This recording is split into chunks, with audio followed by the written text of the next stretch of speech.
Gridiron's Bible. Je suis votre hôte Étienne Rodrigue et aujourd'hui, je suis avec un invité, Tom. Aujourd'hui, on ramène le sujet de la free agency. On regarde tous les moves qui sont passés durant la dernière semaine jusqu'à vendredi qui est aujourd'hui. Et bonne écoute à tout le monde. Position. On va y aller en fait par terme de position, puis on va couper l'épisode en 4 en fait là, pour donner une chance de prendre une petite pause puis de revoir nos picks puis tout ça. Pour commencer, on va commencer par l'offense. On va y aller pour les deux positions du backfield. Là, fait que, on va y aller quarterback puis running back. Commençons par... il y a quand même eu plusieurs deals de QB qui sont passés. On va parler des trois plus gros. Commençons par le nouveau carrière des Raiders de Las Vegas, Jimmy Garoppolo, qui passe des Niners par un contrat de 3 ans, 72 millions. Donc le carrière de 31 ans va avoir un gros contrat à long terme avec les Raiders. Qu'est-ce que t'en penses, toi, Tom? Honnêtement, je trouve que c'est pas un super bon move au niveau des Raiders. 3 ans, 72 millions, veux pas, pour un QB qui a 31 ans, je trouve que c'est beaucoup. Beaucoup d'argent. L'année passée, il a juste joué 10 games, puis il était quand même pas super. Il a lancé 4 interceptions, ce qui est pas super, mais on sait très bien que Jimmy G, en général, c'est pas un franchise guy qui va, apporter son équipe au Super Bowl. C'est plus un gars qui est un peu game manager. C'est un bon QB game manager. Je pense que c'est le meilleur game manager de la ligue, mais pas plus que ça. Ben, clairement, Jimmy G, c'est un corps qui va quand même bien protéger le ballon et qui est bon dans un système. Qu'est-ce qui est intéressant à ce niveau-là, c'est qu'il retourne avec Josh McDaniels, là, qui a été son coach avec les Pats pendant quand même 4 ans. Fait que tu sais, on a ce positif-là à ce niveau offensif-là pour les Raiders. Là, on amène d'autres joueurs des Pats autour de lui, puis on garde un système qu'il connaît déjà. Donc on sait qu'il va être beaucoup aidé par les weapons qu'il a là, Devontae Adams, Hunter Renfrow, le nouveau arrivé de Jacoby Myers. Donc vraiment, je pense que Garoppolo, c'est une situation intéressante pour lui. Mais comme tu dis, là, je pense pas qu'on peut donner une bonne note à ce move-là, considérant que Garoppolo est quand même très limité et il rendra pas l'offense devant lui meilleur. Continuons ensuite pour le deuxième carrière qui a été changé de position, pas de position mais d'équipe, je suis désolé. On parle de l'ancien Browns, de l'ancien Panther et de l'ancien Rams, Baker Mayfield qui passe aux Buccaneers, qui va être le remplaçant de Tom Brady à cette équipe-là. Contrat de 1 an, 4 millions, donc vraiment pas un gros risque là, pour les Bucks. L'année passée, Mayfield, on sait qu'il y a eu quand même une situation spéciale. Là, on parle de quelqu'un qui a commencé avec les Panthers, qui a eu vraiment aucun succès, qui a été remplacé et finalement qui a été avec les Rams pour jouer quelques matchs. Dans une situation spéciale, parce que Mayfield avait été signé dans le milieu d'une semaine, puis il avait quand même pas mal joué pour un gars qui connaissait pas l'offense nécessairement énormément. Les stats sont un peu tough à voir là, à ce niveau-là. Là, on parle de 2163 verges, 10 touchés, mais 8 interceptions. Donc le ratio est vraiment pas énorme. Qu'est-ce que tu penses du move en général, Tom? J'ai envie de dire que c'est quand même un move bon pour les Buccaneers. Mayfield, il y a beaucoup. La dernière année, il y a eu de la misère, mais il faut se dire tout qu'il revenait d'une blessure, donc il n'était pas à son max. Avant ça, il était quand même potable comme carrière, j'ai l'impression. Fait que, 1 an, 4 millions, c'est pas tant que ça. Fait que du côté des Buccaneers, je pense que c'est un bon move. Yes, il l'essaie, puis si ça va bien, ils peuvent le garder, sinon non. Peut-être tout que ça se peut qu'il soit le partant qui draft un QB, peut-être. Fait que peut-être qu'il va jouer un peu le rôle du mentor. C'est le fait de se demander, est-ce que c'est ça le but des Bucks en ce moment là? Est-ce que c'est le but, c'est d'avoir Baker Mayfield comme un peu un bridge guy? Fait que soit 1 an, on draft cette année, ou on draft pas, puis pas on tank, mais on accepte qu'on n'aura pas une des meilleures équipes de la ligue, puis on va un petit peu prendre la saison prochaine, puis essayer d'avoir un des carrières qui va sortir l'année prochaine, là, soit Drake May, soit Caleb Williams. Donc, c'est un move quand même intéressant, par exemple, là, pour les Bucks, d'aller chercher un gars comme Baker Mayfield quand on avait Tom Brady avant. Fait que c'est un gros changement d'attitude, c'est un gros changement de joueur à ce niveau-là, mais intéressant quand même. J'ai bien hâte de voir ce que Mayfield fait avec les Bucks. On va parler d'un move qui te rejoint personnellement énormément. Le trade d'Aaron Rodgers des Packers aux Jets. On va pas en parler si longtemps que ça parce que le trade n'est pas encore officialisé et probablement qu'on va faire ensemble un segment là-dessus plus tard dans les épisodes du podcast. Mais quand même, c'est fou de penser qu'Aaron Rodgers aurait été tradé à ce temps-ci de sa carrière. On parle d'un carrière l'année passée qui a eu quand même sa pire saison en carrière depuis un grand bout. Est-ce que c'était à cause des weapons? Je pense que tu vas plus pouvoir me le dire, toi, personnellement. Qu'est-ce que tu as pensé du jeu d'Aaron Rodgers l'année passée avec les Packers? C'est sûr, il faut se dire qu'Aaron Rodgers a perdu Devonta Adams. Puis par-dessus ça, veut pas, il y a eu une blessure au pouce cette année, fait que ça a quand même affecté comment il lançait la balle. Mais je pense qu'avec les Jets, il va être très bon. Puis avec les weapons qu'il va avoir, puis la bonne défense des Jets, je pense qu'il peut quand même se rendre loin avec les Jets. Je pense que c'est mieux pour les deux équipes. Les Packers qui mouvent entre là, puis Aaron Rodgers qui aura une chance avec les Jets. C'est sûr que ça fait mal, mais je pense que dans les deux cas, les deux équipes, c'est win-win. Gros move pour les Jets là, qui les rend automatiquement des Super Bowl contenders avec un move. Là. On passe de Zach Wilson, qui est peut-être le pire carrière de la Ligue nationale, au, à un top 10, top 5 QB, donc vraiment un gros mouvement à ce niveau-là. Et on pourra voir quelque chose d'intéressant là avec les Jets qui sont dans une division très stack. On va passer au running back, il faut quand même aller vite parce qu'il y a beaucoup de moves. On va essayer de garder ça pas trop long à ce niveau-là. Euh, 4 moves de running back qu'on veut parler. Commençons par encore dans la NFC North. Beaucoup de moves à ce niveau-là. Là. On commence par un joueur qui passe de une équipe à une autre de la division. Le porteur de ballon, David Montgomery, des Bears, s'en va aux Lions pour un contrat de 3 ans, 18 millions. Donc un contrat quand même modeste. Là. Souvent les running backs, c'est un market qui est pas cher. Mais encore là, on voit ça chez David Montgomery, un running back de 25 ans qui a un contrat jusqu'à 28 ans. Donc il va être encore dans son prime à la fin de son contrat. L'année passée, Montgomery, on parle de 801 verges, 4 TD aux 4 verges par course, en fait, c'est ça que je veux dire. Puis, oui, ok, Montgomery n'a pas eu la meilleure saison de sa carrière. C'est un ancien runner de 1000 verges. Sauf que il a été placé un petit peu à côté de Khalil Herbert là, dans l'offense, qui était plus dans un comité que les autres années. Ce qui est tout à l'avantage de Khalil Herbert, là, qui est un très bon running back quand même. Sauf que, qu'est-ce que tu penses du move, toi, personnellement, chez David Montgomery? Je trouve que c'est un très bon move parce que David Montgomery, selon moi, il est vraiment underrated. Les Bears l'ont beaucoup mis sur le côté un peu pour favoriser Herbert, je trouve. Puis j'ai l'impression que le monde a oublié que Montgomery, c'est un très bon back. Puis il est en masse capable d'aller chercher les verges. Donc je pense pour les Lions d'aller chercher ça en plus. C'est un contrat qui est pas si gros que ça. Puis je pense qu'un back peut automatiquement faire une différence avec les Lions. Fait que je trouve ça très bien. Ouais. Et ben, évidemment, on a vu que les Lions ont fait ce move-là pour remplacer le joueur qu'ils ont perdu, un joueur très important pour eux, le porteur de ballon Jamal Williams, l'ancien Packer qui est devenu un Lions l'année passée et qui a couru pour 1000 verges et 17 touchés, je pense que Ouais, c'était. Donc, ça.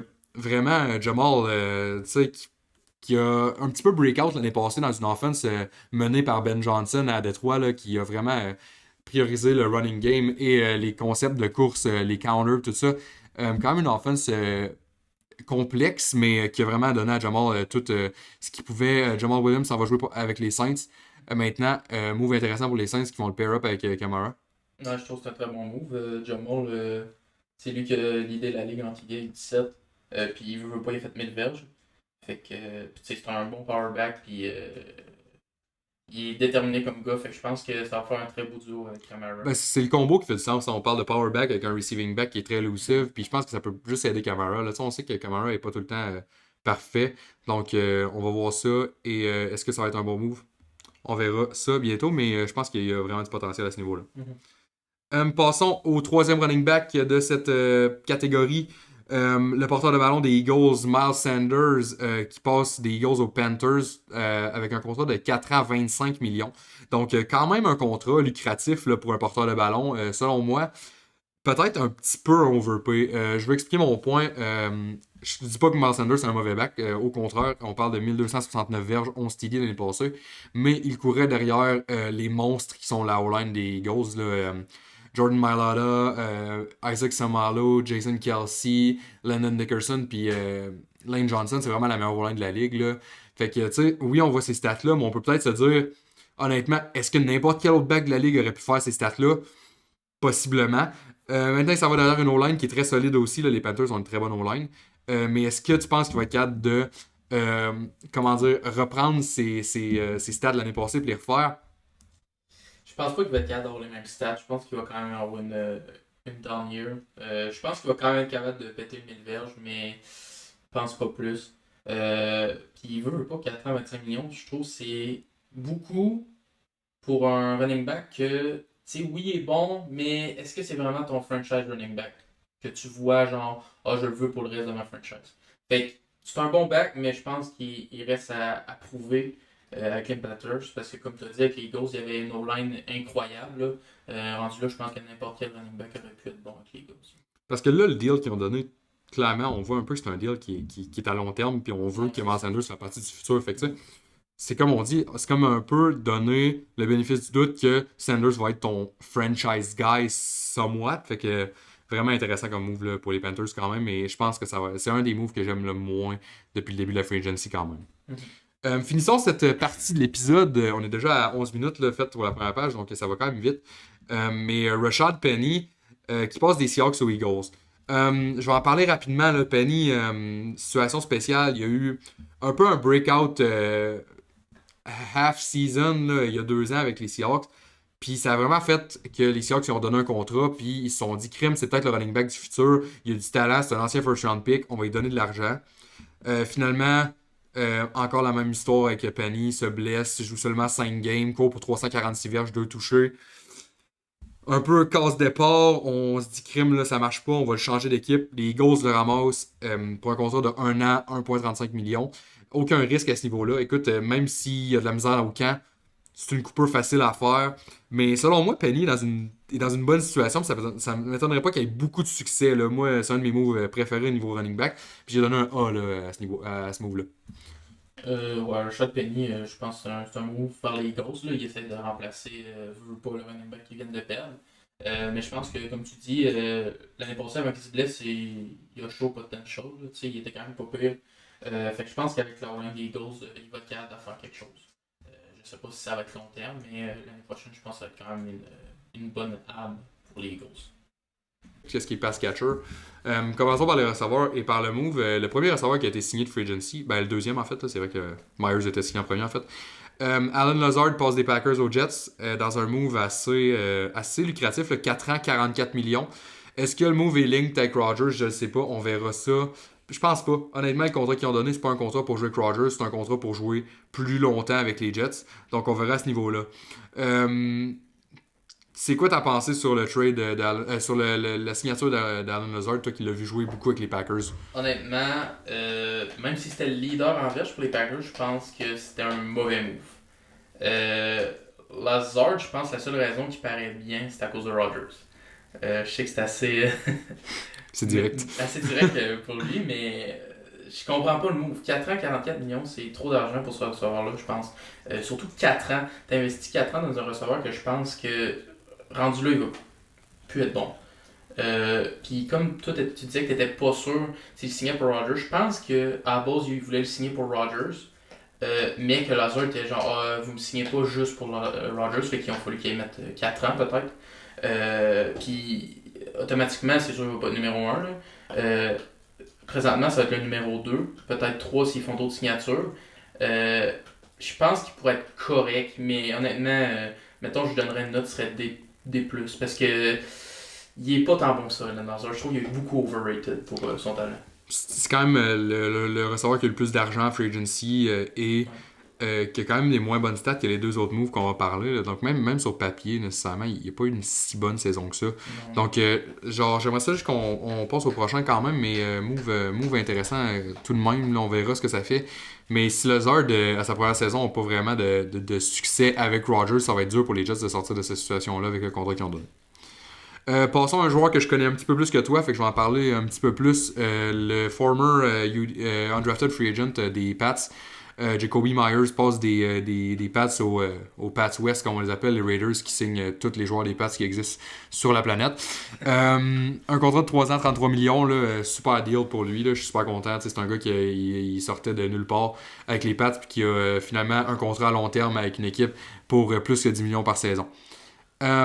Pour moi, c'est un bon deal. Tu l'amènes dans une offense qui n'aura pas besoin d'être autant important qu'il a été pour les Pats. Là, avec les Pats, c'était vraiment comme le number one guy.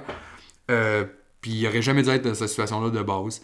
Là, il va prendre le slot avec Devontae Adams outside qui va prendre les plus gros débits. Fait que automatiquement, je pense que Myers, oui, il va peut-être avoir moins de verges parce que il aura pas tous les ballons, mais il est dans une meilleure situation. Puis ça fit mieux le scheme des Raiders. Honnêtement, je suis très content pour lui. Puis je pense que c'est un bon deal pour les Raiders. Puis c'est un bon receveur à avoir.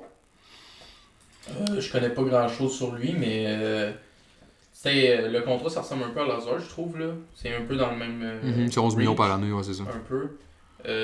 Mais comme tu dis, t'as l'air de dire qu'il est pas super, mais il serait pas un number one guy. Évidemment, il y a Devante Adams, mais puis on sait que Devante Adams, il va sûrement se faire double cover, fait que ça va sûrement faire des ouvertures pour Myers.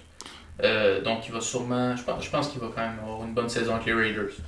Ouais, ça va être fun à voir. J'ai déjà hâte de le voir jouer, même si ça va me faire mal un petit peu, considérant que c'est un de mes joueurs préférés avec les Pats. Passons à un dernier deal au niveau des receveurs. Puis c'est un joueur, c'est le joueur qui va aller remplacer Jacoby Myers dans le slot des Pats. On parle du TikToker par profession, Juju Smith-Schuster qui passe des Chiefs champion du Super Bowl aux Pats sur un contrat de 3 ans, 25 millions. Contrat super intéressant, je pense, pour les Pats, là, parce que vraiment pas cher puis facile de sortir de ce contrat-là s'ils veulent. Je pense pas que ça va être le but des Pats parce que on veut avoir Juju Smith pour le futur quand on regarde ce contrat-là. Là, fait que l'année passée, 933 verges, 3 TD pour Juju Smith. Je pense qu'il s'en va dans une offense intéressante. Là. Beaucoup de grosses targets chez les Pats. Grosses targets, je veux dire des joueurs qui jouent outside. Là. Fait que Parker, Gesicki maintenant, qu'on va parler plus tard.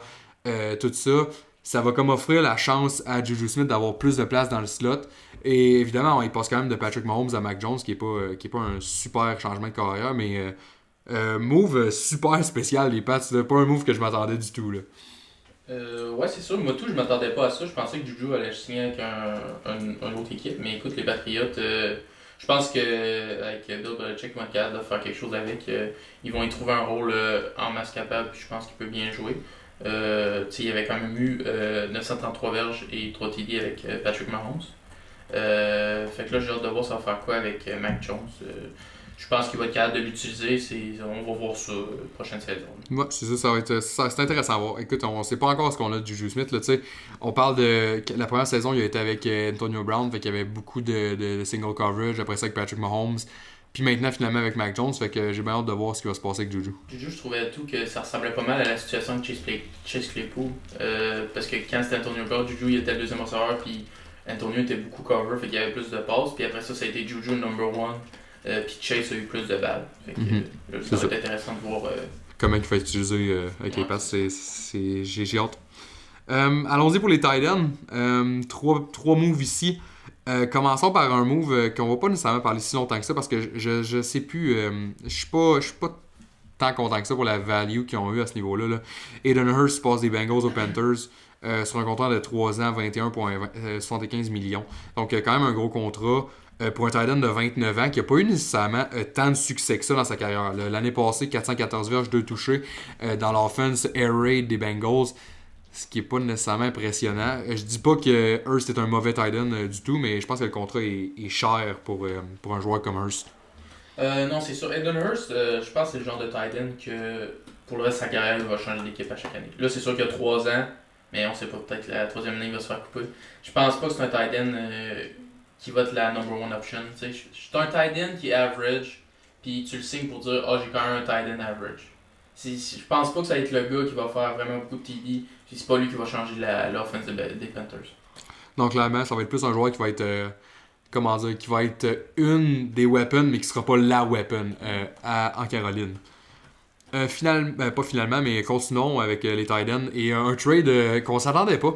Un peu un blockbuster, même si je veux juste mettre en situation en premier. On parle du trade de Darren Waller qui passe des Raiders aux Giants pour un third round pick.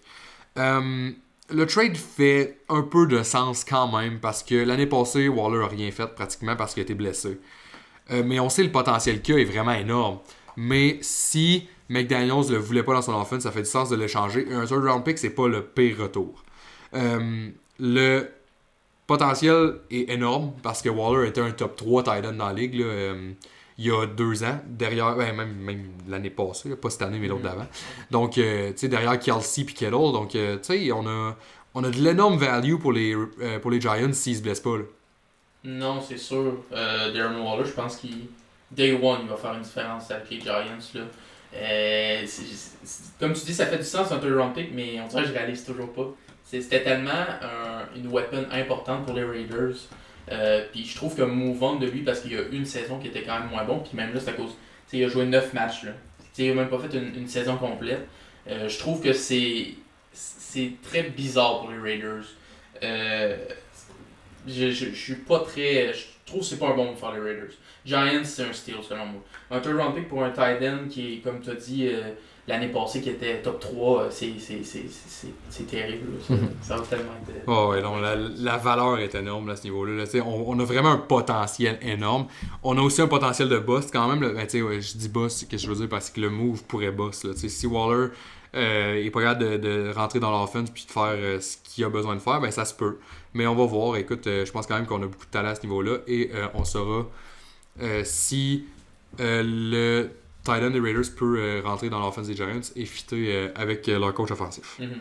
Finalement, on va parler d'un move qui s'est passé tôt ce matin. Vraiment, dernière minute, on était en train de préparer, puis le move est arrivé. Donc, tu sais, on peut parler de ce move-là par chance, en fait. Les Pats qui retournent chercher une weapon et qui prennent le tight end des Dolphins, Mike Gesicki, pour un contrat de 1 an. C'est pas 1 an 9 millions, là, c'est 1 an up to 9 millions. Donc, tu sais, il y a plein de conditions pour ce move-là, mais on va voir comment vraiment ça va être le prix plus tard. Gesicki, 32 catch, 362 verges, 5 touchés l'année passée. Et il entre dans une situation intéressante là, avec Hunter Henry devant lui. Il va jouer une position moins d'un tight end traditionnel et plus d'un tight end flexed out. Là, fait qu'un peu qu'est-ce qu'il faisait que Gronk dans le temps. Là, donc, le mettre recevoir, créer des match-ups avec des DB qui sont plus petits, moins puissants. Donc, je pense on a un potentiel de faire des gros jeux pour les Pats avec Gesicki. Tu peux y aller. Qu'est-ce que tu penses du move au niveau de Gesicki? Pour les Patriots, je pense que c'est un A. C'est très bon pour les Patriots. Pour Mike, je pense que c'est un C. Parce que, oui, pour les Patriots, tu vas chercher. Je pense que c'était le meilleur tight end sur le free agency. Puis ils vont chercher pour 1 an 9 millions. Moi, je m'aurais attendu que Mike il signe un contrat À long terme. Oui, Ouais. c'est ça. Là. Puis je pense que facilement, il y aurait pu être partant pour beaucoup d'équipes dans la ligue. Je trouve ça surprenant qu'il ait signé avec les Patriots, sachant qu'il y avait déjà Hunter Henry. Écoute, on va voir, mais il va se battre pour la place de partant, tandis que dans les autres équipes, il l'aurait eu tout de suite. C'est un très bon tight end. Puis c'est sûr que cette année, je pense qu'il a fait un peu moins de verges, mais je pense qu'il a été blessé aussi. Ouais, ouais. Mais ça reste quand même un des meilleurs tight ends. Tu sais, veux pas, des tight ends dans la ligue, c'est quand même difficile d'en trouver des bons. Puis lui, c'en est un des bons. Puis je trouve, pour les Pats, c'est bon, mais pour lui, ça fait aucun sens. On avait un besoin là, au niveau des Pats là, qui ont échangé Jonnu Smith il y a quelques jours là, pour un 7th round pick aux Falcons. Donc ça, on avait un trou à cette position-là. Et on va chercher un gars qui a plus de versatilité que Jonnu Smith avait pour les Pats. Je sais pas s'il appellerait ça une bataille avec Henry. Je pense que ça va être plus un combo, un one-two punch là, de OK, on va placer Henry du bord à droite ou qu'on fait qu'une course parce que c'est un meilleur bloqueur et on va aller chercher peut-être un concept plus deep à gauche avec Gesicki qui peut jouer pratiquement comme un receveur. Je vais sortir une quote de Belichick qui a dit en parlant de Gesicki l'année passée, quand ils ont joué contre cette année en fait, là, il a dit que Gesicki c'était pratiquement comme un gros receveur plus qu'un tight end. C'est pas un bloqueur, rien. C'est vraiment un joueur que tu mets dans l'open space puis qui est 6 pieds 5, qui est gros, qui est athlétique, qui a des bonnes mains. Puis, tu sais, on a vu des catchs incroyables de Gesicki dans les dernières années. Donc, c'est un joueur excitant pour les Pats et je pense que c'est un joueur intéressant pour eux.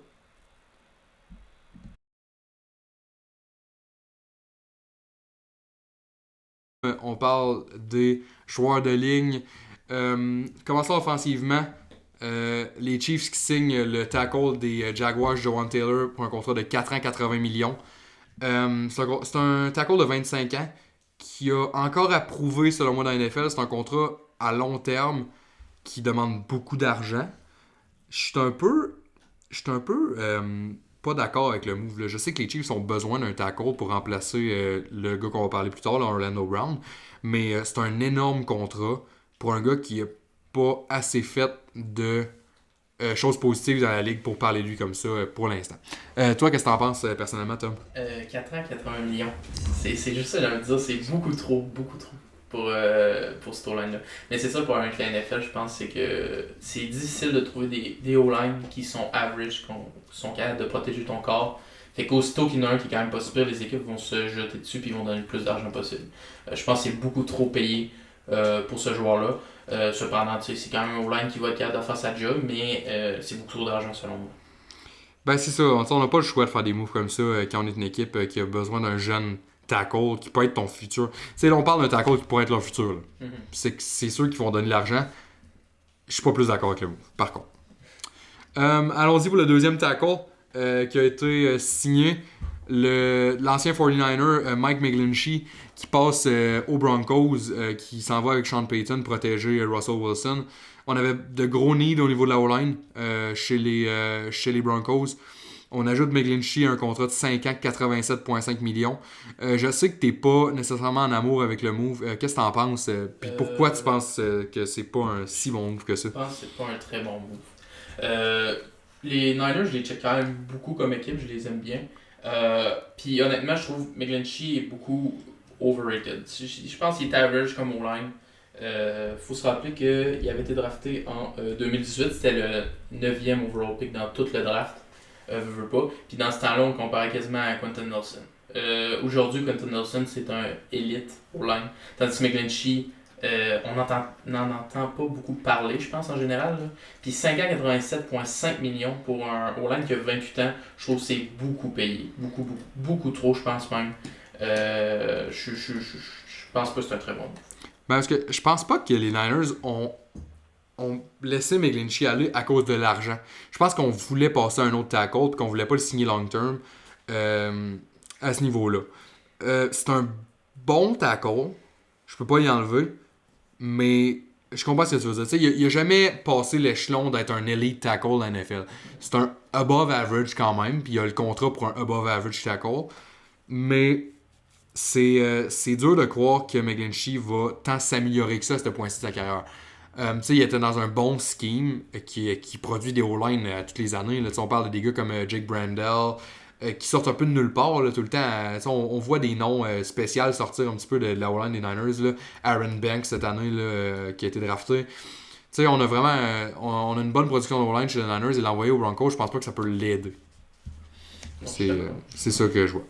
Bon, ben, on est un petit peu négatif pour les deux premiers moves. Allons au positivisme. Allons à un de nos moves préférés, les deux. Les Bengals qui ajoutent beaucoup de force à leur O-line et qui vont chercher Orlando Brown pour un contrat de 4 ans, 64 millions. On parle de quand même 16 millions de moins que Jawan Taylor pour un gars qui a beaucoup plus prouvé que Taylor. Je veux expliquer un peu la situation avec Brown. C'est que Orlando Brown voulait absolument jouer left tackle. Il a tout le temps beaucoup prôné le fait qu'il voulait être un left tackle partant et qu'il était tanné d'être right tackle. Il y a enfin cette chance-là que les Bengals vont jouer left tackle avec un contrat qui est pas terrible, là, honnêtement. C'est un bon contrat, vraiment. Et les Bengals ont un steal et un blindside qui est lockdown. Penses-tu que peut-être son contrat est moins gros vu qu'il va jouer left tackle? Ben, d'habitude, c'est le contraire. D'habitude, les left tackles sont plus payés que les right tackles parce que c'est le blindside. Peut-être qu'eux, à la base, ils voulaient le right tackle, puis il a dit non, moi je veux jouer left, ils ont dit ok, mais on va faire un moins gros contrat. Ben, c'est possible. Je pense qu'il y a une possibilité pour ça parce que Brown, c'est dur de croire qu'il n'y a aucune équipe qui a offert plus que ça. Je pense que vraiment, il faut se dire, crime. Si une équipe était prête à donner 4 ans 80 millions à Jawan Taylor, il aurait pu donner 4 ans 80 millions à Orlando Brown facilement. C'est un très bon move pour les Bengals. On sait que Joe Burrow il a besoin de O-line. Il faut pas qu'il se reblesse encore. Là. C'est leur franchise guy, il faut qu'il le protège. Puis honnêtement, Orlando Brown, c'est un très bon O-line. Puis je pense que c'est un très bon move. Ouais, move vraiment primordial pour les Bengals. Là. C'est probablement le meilleur move de free agency, mon erreur. Ça passe en dessous des radars, mais c'est un des plus importants, je pense. Vraiment. Allons sur la ligne défensive maintenant.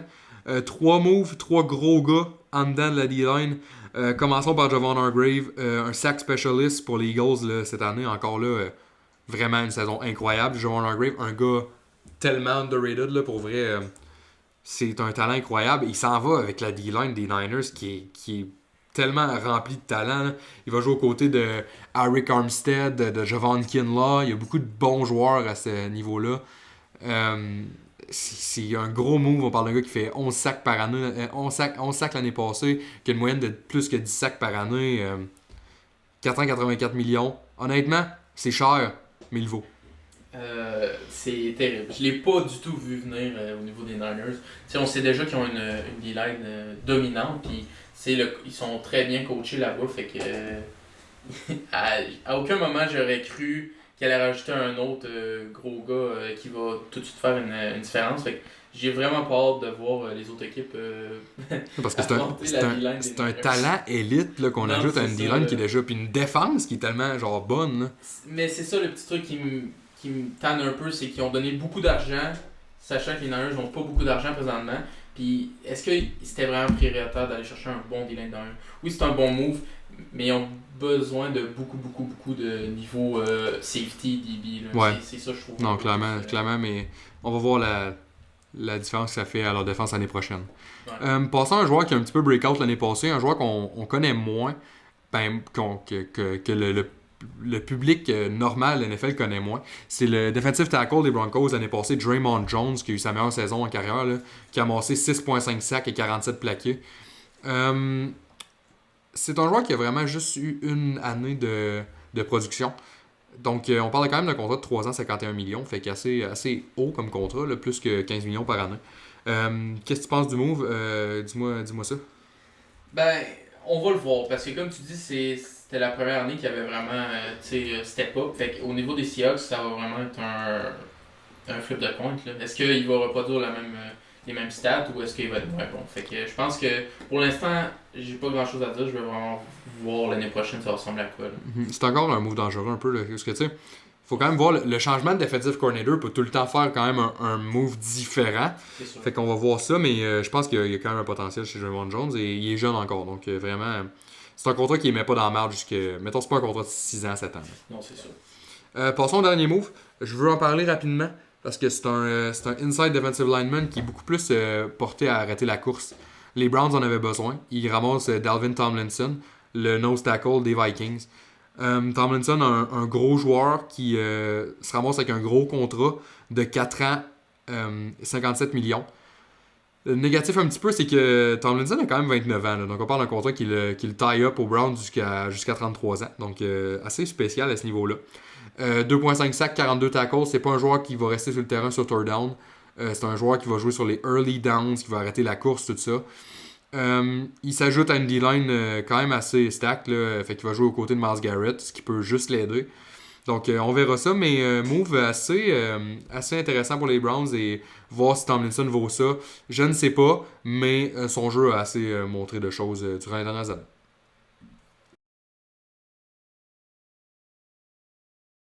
Secondaire, demi-défensif et safety. On va faire un petit kicker talk à la fin. On n'en parle pas souvent des kickers. On a eu le plus gros contrat d'un kicker de l'histoire, donc il faut le mentionner un peu. Regardons secondaire.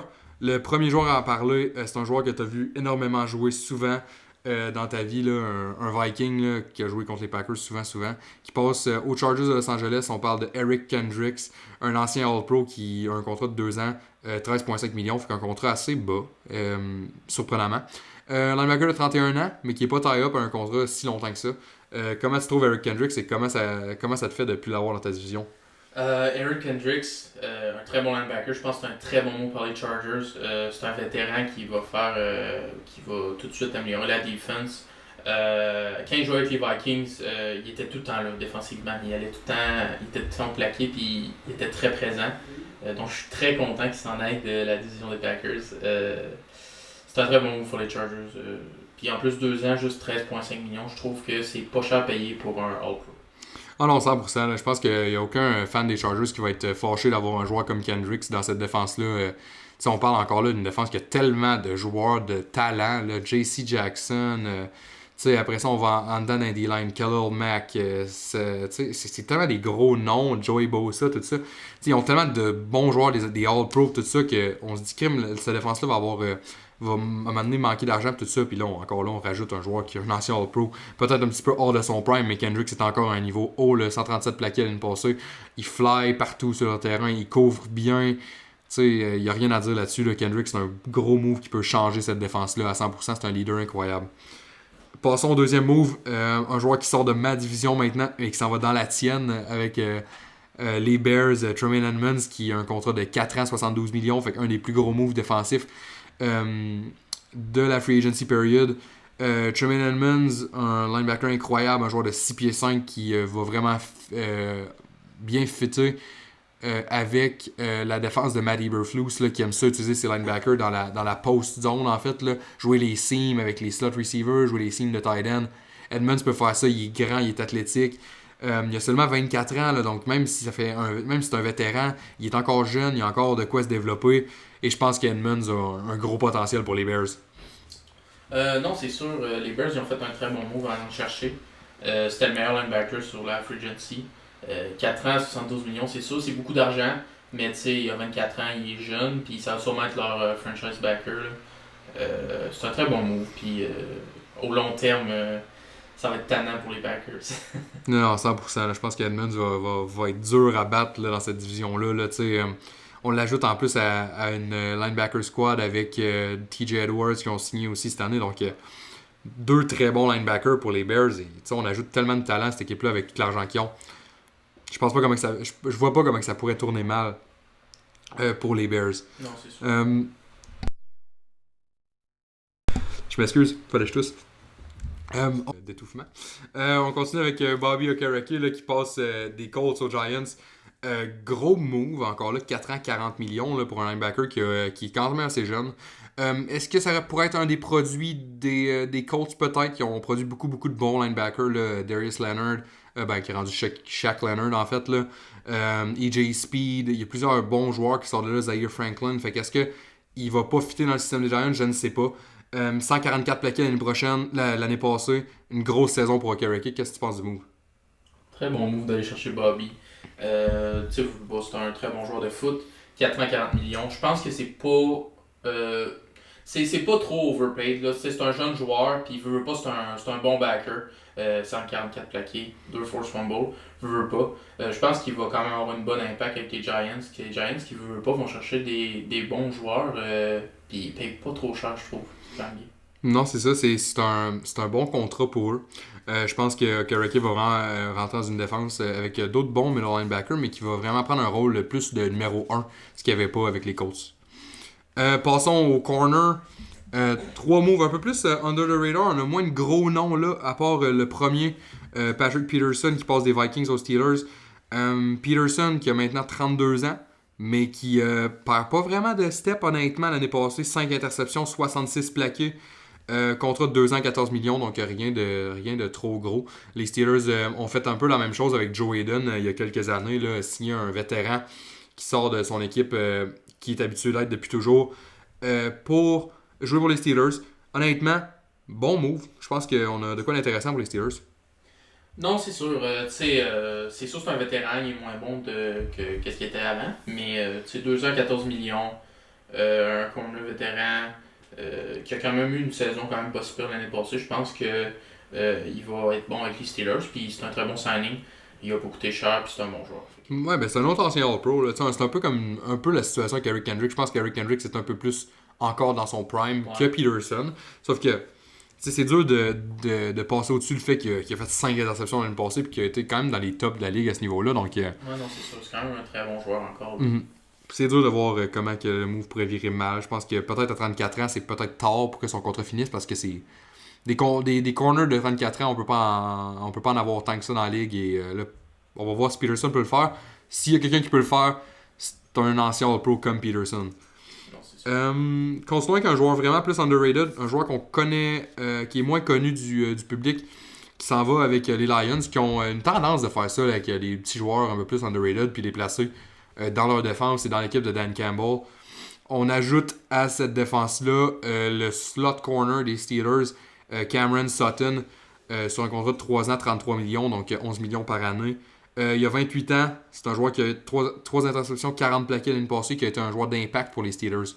Qu'est-ce que t'en penses?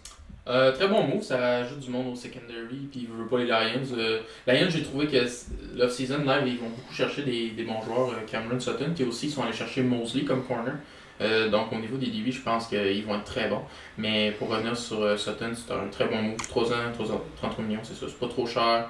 Il a quand même fait 3 picks l'année passée avec 40 tackles.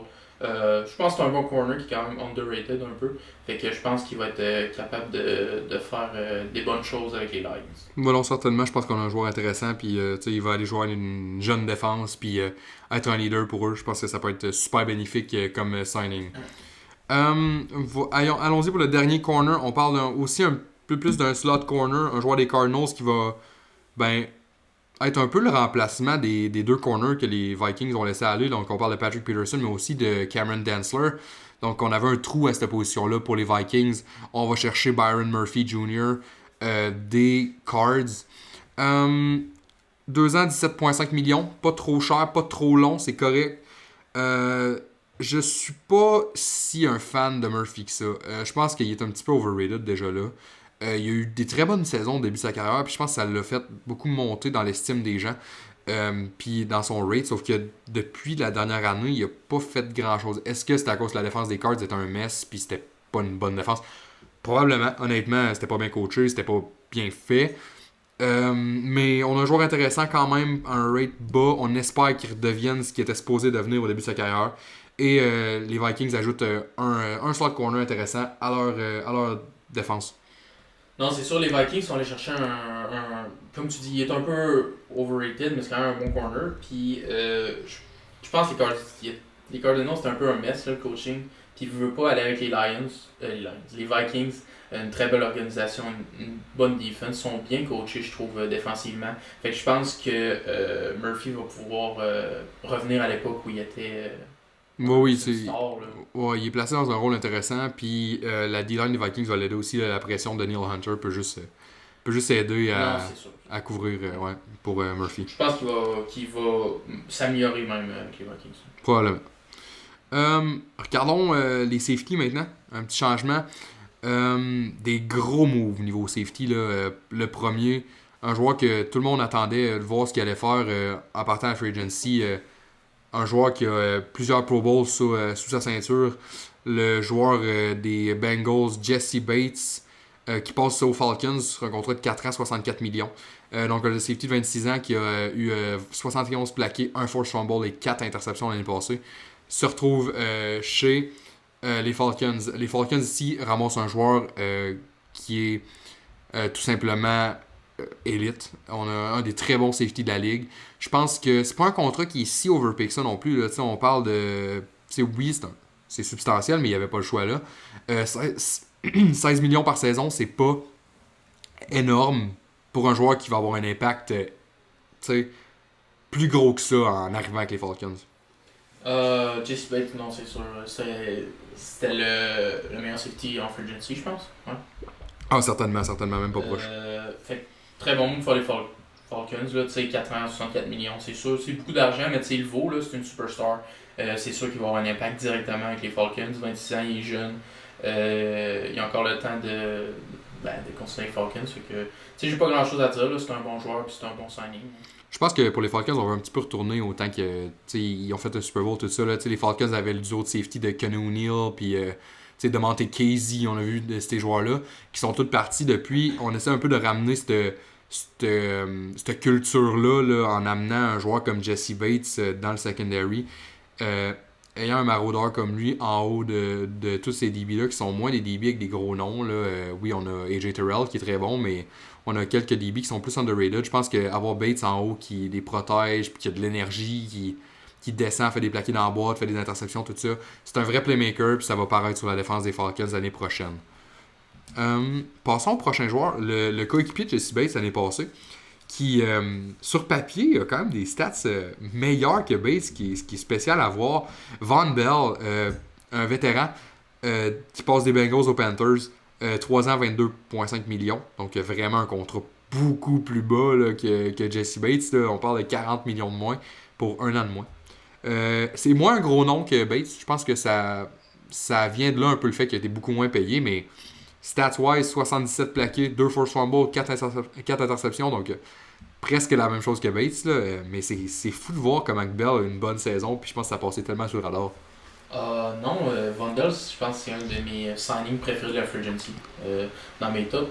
C'est un très bon joueur, je trouve qu'il est underrated. Puis les Panthers sont allés chercher un playmaker à seulement 3 ans, 22,5 millions. Oui, il a 28 ans, mais ça reste quand même un très bon joueur. Puis comme tu as dit, les statistiques, ça le montre. Là, c'est quand même incroyable qu'on check ça sur papier, puis il y a des meilleurs stats que Jesse Bates. Donc il va avoir un impact directement. Je pense que c'est un très, très, très bon move. Oh oui, certainement. Puis Bell va amener beaucoup de... C'est une très jeune défense au niveau des Panthers, là, puis ça amène beaucoup de talent puis de force à cette défense-là, je pense, dans le secondary. On va terminer par un joueur un petit peu plus un petit contrat. Jimmy Ward qui passe des Niners au Texas, qui va rejoindre son defensive coordinator DeMeco Ryans là-bas et qui va être automatiquement probablement un capitaine. Je pense que ça va être un capitaine défensif. Peut-être le play caller même de cette défense-là. Je pense pas que DeMeco Ryans a amené Jimmy Ward nécessairement pour être un joueur, oui, pour être un joueur d'impact, mais pas nécessairement pour être une star pour eux. C'est beaucoup tout ce qui amène au niveau d'être un vétéran, de connaître le scheme de DeMeco Ryans, de connaître la culture qu'il va amener ici. Puis je pense que Jimmy Ward va vraiment avoir un impact niveau, on va le voir sur des mic top, il va être un joueur vraiment important pour les Texans durant les prochaines années. Les deux prochaines années. 50 plaqués, un force fumble, 3 interceptions. Le safety de 31 ans qui s'amène dans une défense menée par, c'est ça, DeMeco Ryans. Ça va être intéressant à voir. Très bon move pour les Texans. Je pense que Jimmy Ward voulait aussi aller avec les Texans, retrouver son ancien coach.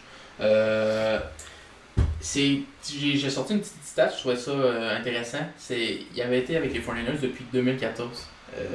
Fait que ça faisait depuis 2014, puis c'est la première fois qu'il va jouer pour une autre équipe. Puis je pense qu'il a quitté un peu les Niners parce que il n'y avait plus vraiment de place pour lui de safety. Puis Jimmy Ward, je pense que lui, il voulait continuer de jouer safety. Peut-être que s'il aurait dit on va te le reprendre safety, il aurait peut-être signé avec eux, mais au final, il voulait retourner safety, même s'il avait quand même eu une bonne saison. Mm-hmm. Ben, ça vient un peu au breakout du jeune Talanoa Hufanga là, qui a vraiment une bonne saison l'année passée, puis qui a pris un peu le rôle de Ward, de jouer box, de jouer hors de la zone, puis tout ça, de jouer un peu partout.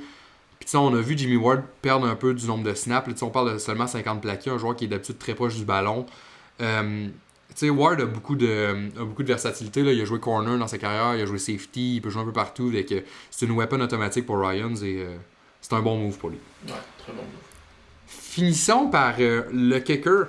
Un kicker qu'on veut parler, qui a eu le plus grand kicker, le plus grand contrat de kicker de l'histoire. Ce qui est fou à dire. Matt Gay qui passe des Rams aux Colts. Comment dire? Je respecte les kickers, j'en suis un.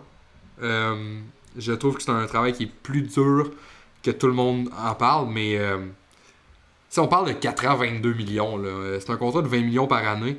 Un contrat qui est plus gros que lui de... on parle de 4 ans, 22 millions, ça fait beaucoup par année quand même. Ça fait plus que 5 millions par année, 5,5 millions par année. Donc il y a des joueurs quand même qui ont plus d'impact, qui sont payés beaucoup moins cher. C'est rien d'enlever à Matt Gay. Honnêtement, c'est un très bon kicker, un des meilleurs de la Ligue nationale. Mais si il n'est pas capable de prendre ce rythme-là avec les Colts et qu'il a un mauvais début de carrière avec les Colts, ça va être dur de move on de Gay. C'est que l'affaire, c'est que les kickers, c'est facile à trouver quand même. Là. Non, je suis d'accord. Tu sais, fait que c'est spécial de croire qu'on a un contrat aussi gros à Matt Gay. Mais écoute, c'est leur franchise kicker, fine enough. Écoute, fair enough, pas fine enough. Fair enough, tu sais, il peut être leur futur, mais c'est fou quand même. Là. Ben, je pense que c'est trop payé. Tu sais, comme tu dis, des kickers, il y en a tellement de kickers que t'es vraiment capable d'en drafter. Ou là, on a cherché avec un peu moins d'argent. Tu sais, je peux comprendre qu'ils sont genre, hey, on veut notre kicker, puis plus s'occuper de ça, mais veux pas cet argent-là, là, ça peut être remarqué plus tard quand t'as besoin de signer d'autres gars.